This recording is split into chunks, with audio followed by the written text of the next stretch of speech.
नमस्कार बच्चों, कैसे हैं आप लोग। आज हम आपके हिंदी गुंजन का दूसरा अध्याय पढ़ने जा रहे हैं जिसका नाम है ईदगाह। ठीक है।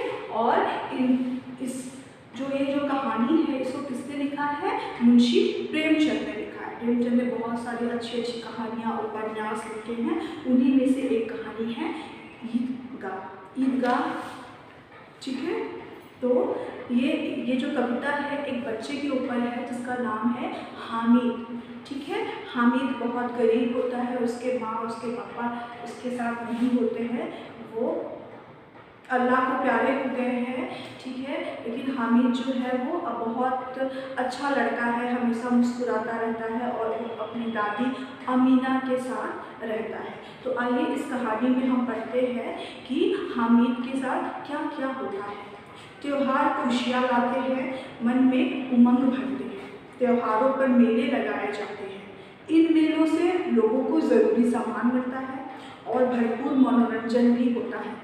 मेले में हामिद के दोस्त खिलौने मिठाइयाँ खरीदकर अपने पैसे खर्च कर देते हैं, लेकिन हामिद कुछ ऐसा करता है कि अपनी दादी का मन जीत लेता है। तो आइए इस कहानी को हम पढ़ते हैं। रमज़ान के पूरे 30 रोज़ों के बाद आज ईद आई है। सबको पता है ना ईद कब आती है?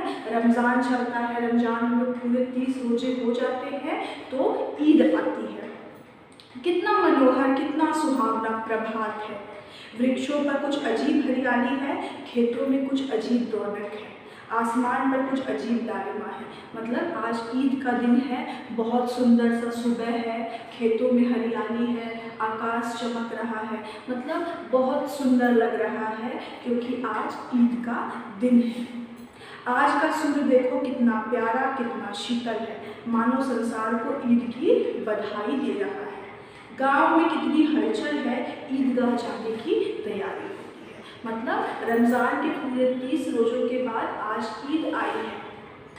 लोगों के अंदर बहुत खुशियाँ है, उमंग है, क्योंकि उन्हें बच्चे इसलिए ज़्यादा खुश हैं क्योंकि उनको मेला घूमने जाना है। गांव में बहुत ज़्यादा हलचल है क्योंकि लोग अब ईदगाह की तरफ निकलने वाले हैं। लड़के सबसे ज़्यादा प्रसन्न हैं, बार बार जेब से खजाना निकाल कर गिनते हैं। खजाना यानी कि पैसा। महमूद गिनता है 1, 2, 10, 12। उसके पास 12 पैसे हैं। जब आप मेला जाते हो तो पैसे मतलब कुछ सामान खरीदने के लिए आप पैसा इकट्ठा करते हो, वैसे ही गांव के बच्चों ने पैसे इकट्ठे किए हैं। तो महमूद के पास कितने पैसे हैं? 12 पैसे हैं। मोहसिन के पास 15 पैसे हैं। इन्हीं अनगिनत पैसों से अनगिनत चीज़ें लाएंगे, खिलौने, मिठाइयाँ, बिगुल, गेंद और ना जाने क्या क्या। सब बच्चे बहुत खुश हैं, जेब से पैसे निकालते हैं, पैसे को गिनते हैं और सोचते हैं कि मैं इनसे क्या क्या चीज़ें खरीदूंगा। और सबसे ज़्यादा प्रसन्न कौन है? हामिद। वह भोली सूरत का 4-5 साल का दुबला पतला लड़का है। उसके पिता गत वर्ष हैजे की भेंट हो गए। हैजा बीमारी के कारण उसके पिताजी का स्वर्गवास हो गया और माँ ना जाने क्यों पीली होती एक दिन मर गई। किसी को पता ना चला कि क्या बीमारी थी। अब हामिद अपनी बूढ़ी दादी अमीना की गोदी में सोता है और उतना ही प्रसन्न रहता है। उसके अब्बा जान रुपए कमाने गए हैं, अम्मी जान अल्लाह मियाँ के घर से उसके लिए बहुत सी अच्छी अच्छी चीज़ें लाने गई हैं, इसलिए हामिद प्रसन्न है। हामिद के माँ बाप दोनों नहीं हैं, लेकिन हामिद बहुत खुश रहता है। वो अपनी बूढ़ी दादी अमीना के साथ रहता है। वो सोचता है कि उसके अब्बा जान रुपए कमाने गए हैं कहीं पे और उसकी माँ जो है वो अल्लाह के पास गई है बहुत अच्छी अच्छी सी चीज़ें लाने, इसीलिए वो बहुत खुश रहता है। आशा तो बड़ी चीज़ है। हामिद के पाँव में जूते नहीं हैं, सिर पर एक पुरानी टोपी है जिसका गोटा काला पड़ गया है, फिर भी वह प्रसन्न है। अभागिन अमीना अपनी कोठरी में बैठकर रो रही है। आज ईद का दिन है और उसके घर में दाना तक नहीं है। लेकिन हामिद, उसके अंदर प्रकाश है, बाहर आशा। हामिद भीतर जाकर दादी से कहता है, तुम डरना नहीं अम्मा, मैं सबसे पहले आऊँगा, बिल्कुल ना डरना। उधर जो उसकी बूढ़ी दादी है वो बैठकर रो रही है। क्यों रो रही है? क्योंकि आज ईद का दिन है और उसके पास खाना बनाने के लिए कुछ भी नहीं है। लेकिन हामिद को तो ये सब पता नहीं है। वो सोच रहा है कि मैं अकेले जा रहा हूँ ईद का, इसलिए मेरी दादी रो रही है। और बोलता है कि अम्मा तुम डरना मत, मैं सबसे पहले वापस लौट कर आऊँगा। अमीना का दिल कचोट रहा है। गांव के बच्चे अपने अपने पिता के साथ जा रहे हैं। हामिद का अमीना के सिवा कौन है? भीड़ में बच्चा कहीं खो गया तो क्या होगा? 3 कोस चलेगा कैसे? पैरों में छाले पड़ जाएंगे, जूते भी तो नहीं है। और अमीना अंदर अंदर अपने आप को भी कोस रही है और उसका दिल बेचैन हो रहा है, क्योंकि इस गाँव के सारे बच्चे अपने पिता के साथ जा रहे हैं, लेकिन हामिद के पास तो उसके पिताजी नहीं हैं। इतना भीड़ में कहीं वो बच्चा खो गया तो, और इतनी लंबी दूरी तय करेगा कैसे पैदल? उसके पैरों में तो जूते तक नहीं है, पैरों में तो छाले पड़ जाएंगे। ये सब सोच सोच कर अमीना बहुत उदास है। वह थोड़ी दूर चलकर उसे गोदी ले लेती, लेकिन यहाँ सेवैया कौन पकाएगा? पैसे होते तो लौटते सौटते सारी सामग्री जमा करके झटपट बना लेती। यहाँ तो चीज़ें जमा करते करते घंटों लगेंगे।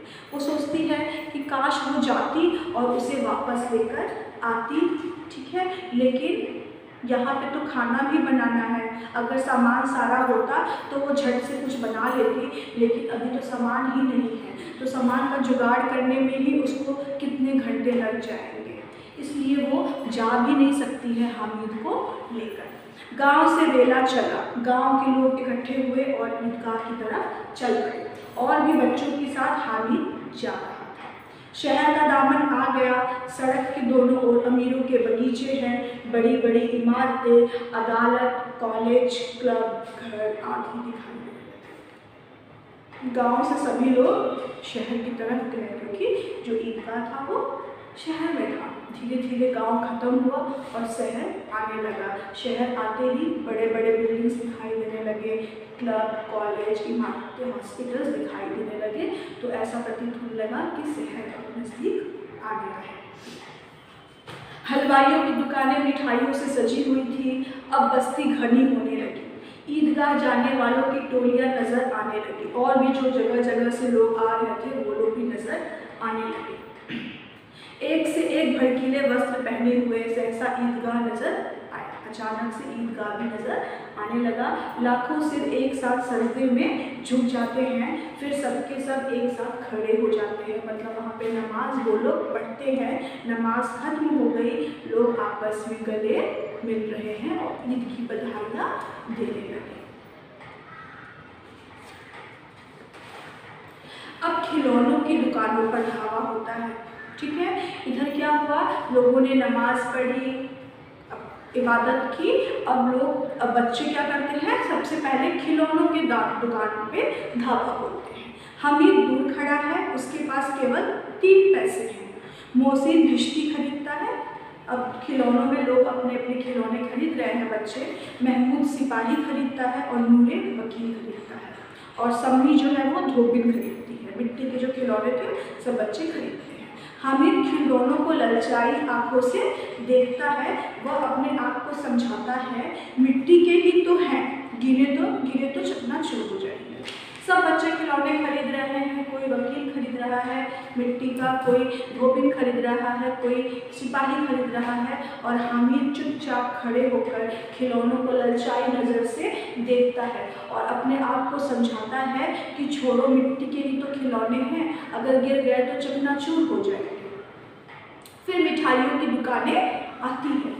किसी ने रेवड़ियाँ ली, किसी ने गुलाब जामुन, किसी ने सोहन हलवा। मोहसिन कहता है, हामिद ने रेवड़ी ले ले, कितनी खुशबूदार है। अब खिलौनों के बाद लोग मिठाइयों की दुकान पे जाते हैं। कोई रेवड़ी खरीदता है, कोई गुलाब जामुन खरीदता है, कोई हलवा खरीदता है। यहाँ भी हामिद कुछ नहीं खरीदता है। उसका दोस्त मोहसिन बोलता है कि हामिद रेवड़ी खा ले, बहुत स्वादिष्ट है, बहुत खुशबूदार है। हामिद ने कहा, रखे रहो। क्या मेरे पास पैसे नहीं हैं? तो हामिद उसका रेवड़ी नहीं लेता है, वो बोलता है अपना रेवड़ी अपने पास रखो, मेरे पास भी पैसे हैं, अगर मुझे मन करेगा तो मैं खरीद कर खा लूँगा। सम्मी बोला 3 ही पैसे तो हैं, 3 पैसे में क्या क्या लोगे? फिर सम्मी उसका जो दोस्त है दूसरा बोलता है तुम्हारे पास तो केवल 3 पैसे ही हैं, इन 3 पैसों में तुम क्या क्या खरीदोगे? मिठाइयों के बाद कुछ दुकानें लोहे की चीज़ों की आती है, कई चिमटे रखे हुए होते हैं। चिमटे पता है ना, वो जो रोटी हम उलाटते हैं। मिठाइयों की दुकान के खिलौनों के बाद मिठाई की दुकान आती है, मिठाई के बाद लोहे की दुकान आती है, तो वहाँ पे बहुत सारे चिमटे रखे हुए थे। हामिद को ख्याल आता है दादी के पास चिमटा नहीं है, दादी के पास चिमटा नहीं है, तवे से रोटियां उतारती है तो हाथ जल जाता है। तभी हामिद के मन में यह ख्याल आता है कि मेरी दादी के पास तो चिमटा नहीं है, जब भी वो रोटी पकाती है उसका हाथ जल जाता है वो तवे को जब उतारती है। अगर यह चिमटा ले जाकर दादी को देगा तो दादी कितनी प्रसन्न होगी, फिर उनकी उंगलियां कभी ना जलेगी। दादी अम्मा चिमटा देखते ही दौड़कर मेरे हाथ से ले लेगी और कहेगी मेरा बच्चा अम्मा के लिए चिमटा लाया है। हजारों दुआएं देगी, फिर पड़ोस की औरतों को दिखाएगी। सारे गांव में चर्चा होने लगेगी, हामिद चिमटा लाया है, कितना अच्छा लड़का है। सब बड़ों की दुआएं सीधे अल्लाह के दरबार में पहुंचती है और तुरंत सुनी जाती है। चिमटा देखकर हामिद के मन में यह ख्याल आता है कि काश मुझे ये चिमटा लेता तो मेरी दादी बहुत खुश होगी, क्योंकि रोटी जब वो बनाती है तो उसके हाथ जल जाते हैं। जब वो चिमटा देखेगी तो बहुत खुश होगी और मुझे दुआएं देगी और सबको दिखाएगी कि देखो मेरे हामिद ने क्या लाया है। गांव में मेरी चर्चा होगी कि कितना नेक बच्चा है, अपनी दादी माँ का कितना ख्याल रखता है, और सब लोग मुझे दुआएं देंगी। और सबकी दुआएं जो होती है, बड़ों की जो दुआएं होती है, वो भगवान अल्लाह के दरबार में सुनी जाती है और कबूल होती है। हामिद ने दुकानदार से पूछा यह चिमटा कितने का है? 6 पैसे कीमत सुनकर हामिद का दिल बैठ गया। फिर हामिद ने दुकानदार से पूछा कि यह चिमटा कितने का है? तो दुकानदार ने बोला 6 पैसे का है। यह सुनकर हामिद का दिल बैठ गया। हामिद ने कलेजा मजबूत करके कहा 3 पैसे में लोगे? फिर हामिद के पास तो सिर्फ 3 पैसे थे, तो उसने कुछ अपने आप को मजबूत करके बोला क्या तुम 3 पैसे में मुझे ये दोगे? दुकानदार ने मना कर दिया। जब हामिद दुकान से आगे निकल गया तब दुकानदार ने उसे वापस बुलाकर चिमटा दे दिया, और यह सुनकर हामिद तो चलता बना, लेकिन दुकानदार ने कुछ सोचा और उसको बुलाकर वो चिमटा 3 पैसे में दे दिया। हामिद ने उसे तरह तरह से कंधे पर रखा मानो कोई बंदूक हो, और शान से अकड़ता हुआ संगियों के पास आया। चिमटा खरीदकर हामिद ने क्या किया? चिमटा को अपने कंधे पर रखा। ऐसा प्रतीत हो रहा था जैसा कि वो कोई बंदूक हो, और वो लेते हुए अपने दोस्तों के पास आया। दोस्तों ने मजाक उड़ाया, यह चिमटा क्यों लाया पगले, इससे क्या करेगा? घर आने पर अमीना हामिद की आवाज़ सुनते ही दौड़ी और उसे गोद में उठाकर प्यार करने लगी। जब वो चिमटा देखा उनके दोस्तों ने तो उसका मजाक उड़ाने लगे, बोले अरे पगले इसका क्या करेगा? उसके बाद सब घर वापस आए। घर आता ही सुनकर अमीना ने हामिद को दौड़ के आकर गोदी में उठा लिया। सहसा उसके हाथ में चिमटा देखकर वह चौंकी और देखी कि उसके हाथ में क्या है? चिमटा है। वो देखकर वो चौंक गई, यह चिमटा कहाँ था? मैंने मोल लिया है। क्या पैसे में? 3 पैसे लिए। तो दादी ने पूछा ये चिमटा कहाँ था? तो उसने बोला मैंने खरीदा है। दादी पूछती कितने पैसे में? तो उसने बोला 3 पैसे में। अमीना ने छाती पीट ली, यह कैसा बेसमझ लड़का है कि दोपहर हुई कुछ खाया न पिया, लाया क्या चिमटा? फिर अमीना अपना छाती पीट कर बोलने लगी कि हे भगवान, क्या कैसा नासमझ लड़का है, सुबह से दोपहर हो गई, कुछ खाया पिया नहीं और लेकर क्या आया? एक चिमटा लेकर आया।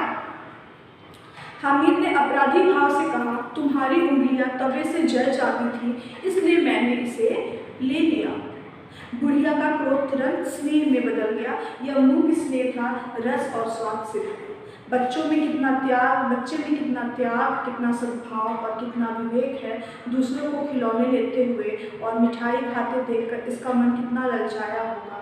वहाँ भी अपनी बुढ़िया दादी की याद बनी रही। अमीना का मन गदगद हो गया, दामन फैलाकर हामिद को दुआएं देती जाती थी और आंसू की बड़ी बड़ी बूंदें गिराती जाती थी।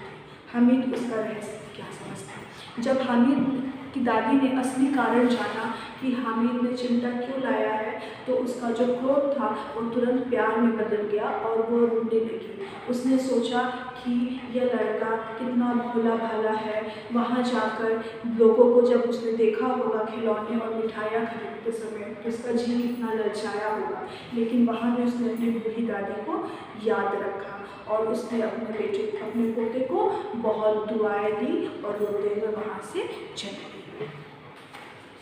तो बच्चों, ये कहानी यहाँ पे ख़त्म होती है। इसके कुछ शब्दार्थ हैं वो हम आपको बताते हैं। मनोहर, मनोहर का मतलब क्या होता है? सुंदर। सुहावना, सुहावना का मतलब होता है मन को अच्छा लगने वाला। प्रभात यानी कि सुबह, सुबह। हलचल, भाग दौड़ या रौनक। प्रसन्न, खुश। रेला मतलब बहुत लोग। सामग्री यानी कि सामान। वस्त्र यानी कि कपड़े। अपराधी यानी कि दोषी। क्रोध, गुस्सा। स्नेह, प्यार। मुंह, बिना आवाज के। और रहस्य यानी कि भेद। विवेक यानी कि बुद्धि। तो ये कहानी यहीं पे समाप्त होती है। नेक्स्ट वीडियो में आपको नया चैप्टर मिलेगा। तब तक के लिए नमस्कार।